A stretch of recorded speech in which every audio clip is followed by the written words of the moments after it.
السلام عليكم ورحمة الله وبركاته. أهلا وسهلا بكم مع فيديو جديد. النهاردة معادنا مع حوالي 15 ميزة ممكن تكون أول مرة تعرفها أو تعرف بعض منها في هواتف سامسونج.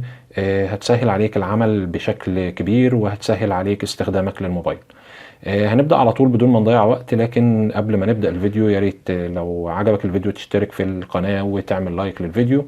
ونبدأ مع أول ميزة، وهي ان انت لو عايز تشغل الكاميرا بتاعتك عشان تسجل مقطع فيديو او تصور تاخد لقطة صورة مثلا، فممكن تاخد منك ثواني على ما بتفتح كده وترجع تخش على فيديو زي ما انتم شايفين.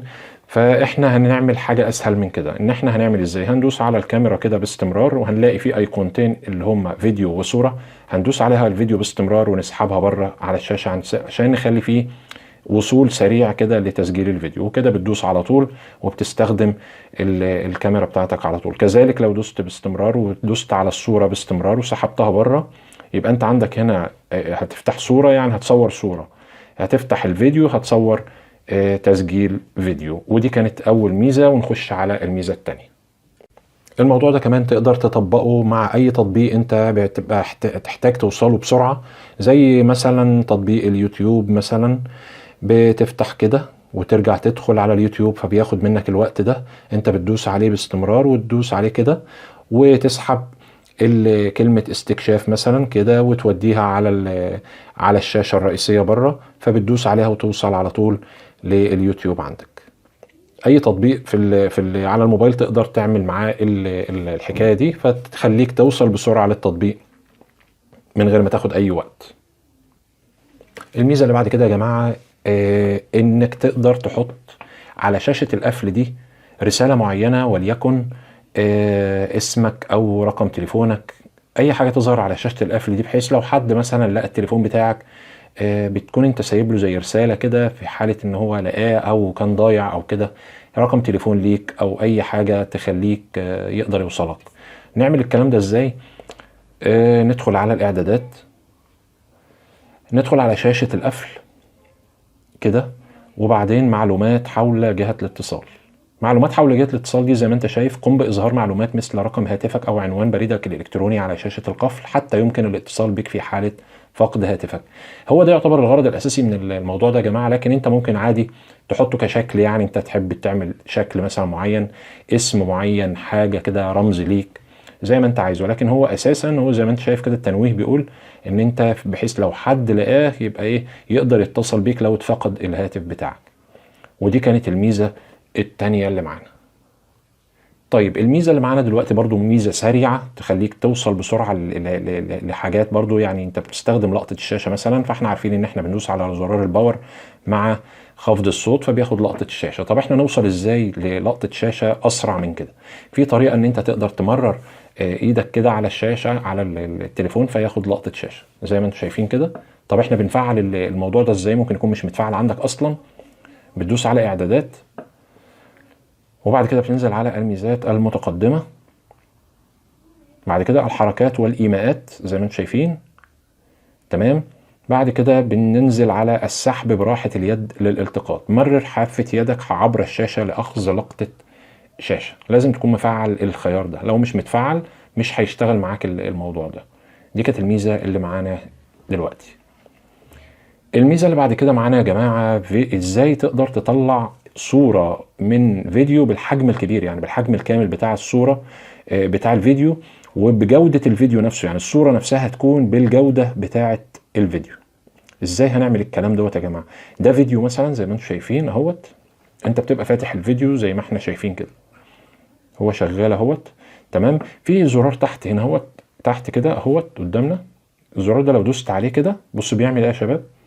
بياخد لقطة للشاشة الموجودة حاليا. طبعا بتقدر تنقي الصورة اللي انت عايزها، وطبعا الصورة دي بتيجي بنفس جودة الفيديو اللي هو المعروض دلوقتي. يعني لو الفيديو ده 4K هيتنزل الصورة 4K، لو الصورة فول اتش دي هتبقى برضو فول اتش دي. طبعا ميزة خرافية جدا ويمكن ناس كتير ما تعرفهاش يعني. الميزة اللي بعد كده يا جماعة، ازاي تقدر تستخدم القاموس المدمج في الموبايل. عندنا هنا في الموبايل قاموس بصراحة خرافي جدا. ازاي تقدر تستخدمه وتحط اللغات كمان اللي متثبتة عليه. بتحدد اي نص عندك زي ما انت شايف كده كده اهوت، تختار نص زي ما انت عايز، وبعدين تدوس على ال3 نقط الفوقانيين دول اللي هنا دول، وتدوس على القاموس. بعد ما بتدوس على القاموس بيقول لك النقل الى اداره القواميس. هنا دليل مفصل خلاص ما علينا بيه، وتديله السماح بتاعه. طبعا هنا كل القواميس المتوفره، انت محتاج بقى اللغه اللي انت عايزها، الانجليزي العربي او عربي الانجليزي او انجليزي فقط، كوري انجليزي، كل القواميس اللي انتوا شايفينها دي موجوده. فانت بتدوس عليه كده وتبدا تعمل تنزيل للغات الترجمه اللي انت هتستخدمها، وتعمل لها تثبيت. اللغه اللي انت محتاجها بس هتثبتها وهتشتغل معاك. هيشتغل معاك القاموس ده بشكل خرافي جدا يا جماعه، يعني قاموس ممتاز، يعني بنصح الناس انها تستخدمه. فدي الطريقه انك انت توصل للقاموس بالطريقه دي، ان انت لو في نص عندك وعايز تترجمه بتقول القاموس كده اهوت يا جماعه، تم تثبيت القاموس الانجليزيه للعربيه، بتدوس على اللغه وهيترجمه لك على طول مباشر. دي كانت الميزه اللي معانا دلوقتي. الميزه اللي معانا يا جماعه ممتازه جدا. لو انت مش عايز الاشعارات اللي بتجيلك بتاعه الفيس او الواتس او رسايلك او الحاجات دي كلها بتاع التطبيقات، مش عايزه تزعجك وانت نايم، تقدر تمنعها ازاي؟ في الغالب احنا بنعمل التليفون صامت، لكن احنا بنعمل صامت لكله، المكالمات والاشعارات وكل حاجه.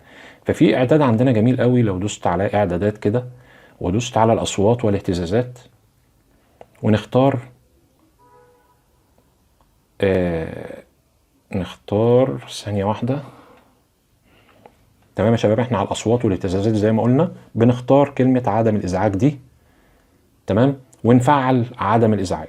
كده مش هيجيلك اي اشعارات اثناء النوم اهوت. حتى الجدول الموجود تقدر تعمل جدول للكلام دوت، انك تعمل لنفسك من 10 مساء ل7 الصبح زي ما انت عايز، بتعمل تفعيل للجدول ده وتظبطه بالطريقه دي. تظبط الايام بقى اللي انت عايزها، بحيث ان انت كل يوم في الوقت ده التليفون بيتعمل عدم ازعاج للاشعارات فقط لا غير، وتعمل له حفظ. دي كانت الميزه الحلوه جدا اللي معانا دلوقتي. ممكن تخلي بقى الايه استثناءات لو انت حابب، هيت المكالمات والرسائل لا شيء، التنبيهات والاصوات برضو نفس الكلام، التطبيقات لا شيء. لو انت عايز تعمل استثناءات لتطبيق معين ان هو برضو يديلك اشعار حتى لو انت عامل مفعل موضوع عدم الازعاج دوت. تمام يا شباب. في ناس يا جماعه بتنسى نفسها تماما على التليفون وما بيعرفش يستخدم التليفون بقاله قد ايه. فانت ممكن تتابع استخدامك للتليفون بتاعك، تقدر تعرف انت استخدمته قد ايه بالظبط، كل يوم قد ايه. ازاي الكلام ده؟ هنعرفه. بندخل على الاعدادات وبعد كده بنخش على الحاله الرقميه.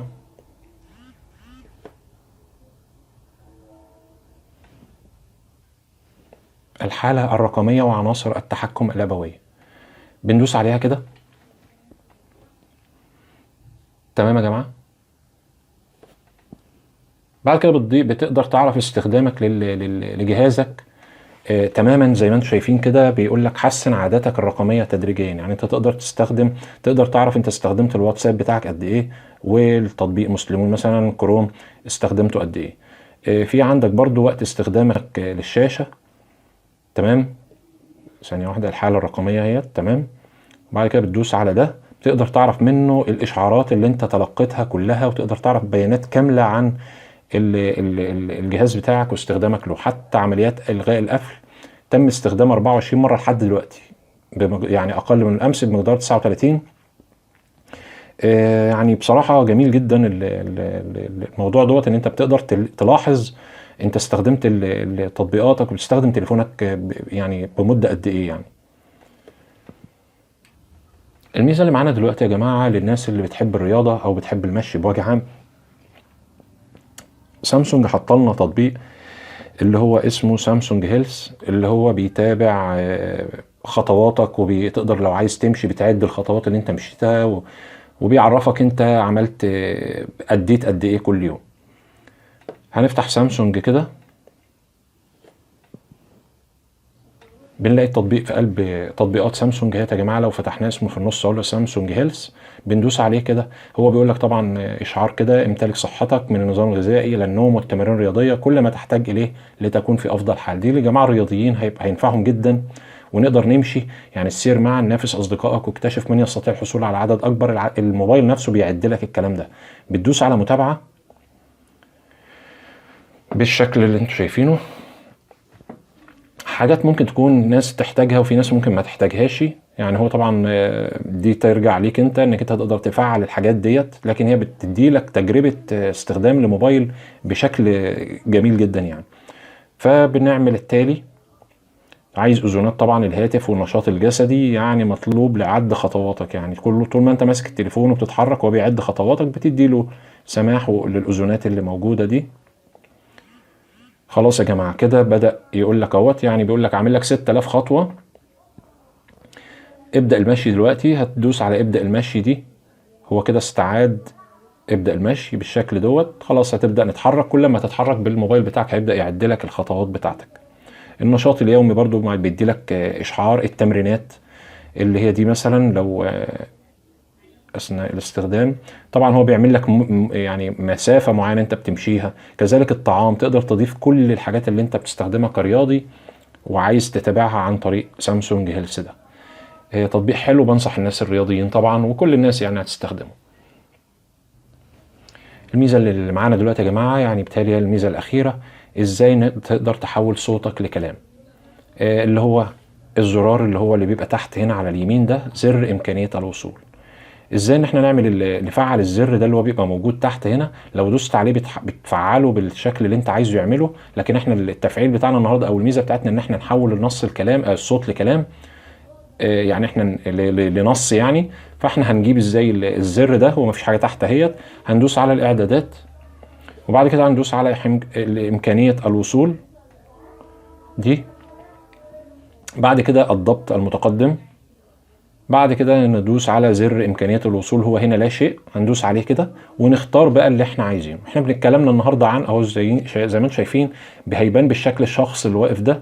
الزر ده جميل قوي يا جماعه، بيخليك توصل لامكانيات كتير قوي في الجهاز بتاعك. يعني بيقول لك اختر ما سيتم استخدامه مع زر امكانيه الوصول ده.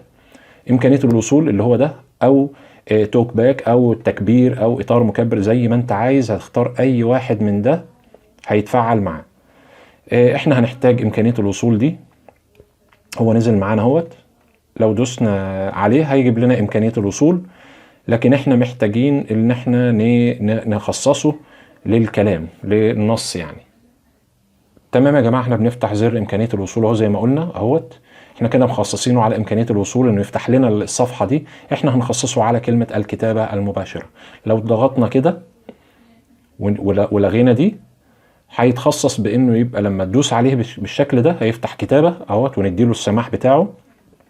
هو كده اي كلام هيسمعه، شوفوا بيكتب ازاي. اي كلام بيسمعه مننا هيكتبه.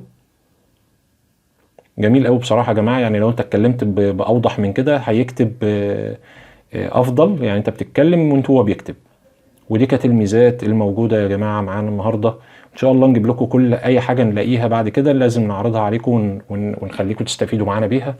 يا رب تكون الفيديو عجبكم وتكونوا استفدتوا منه. بشكركم ونتقابل ان شاء الله الفيديو الجاي. السلام عليكم ورحمه الله.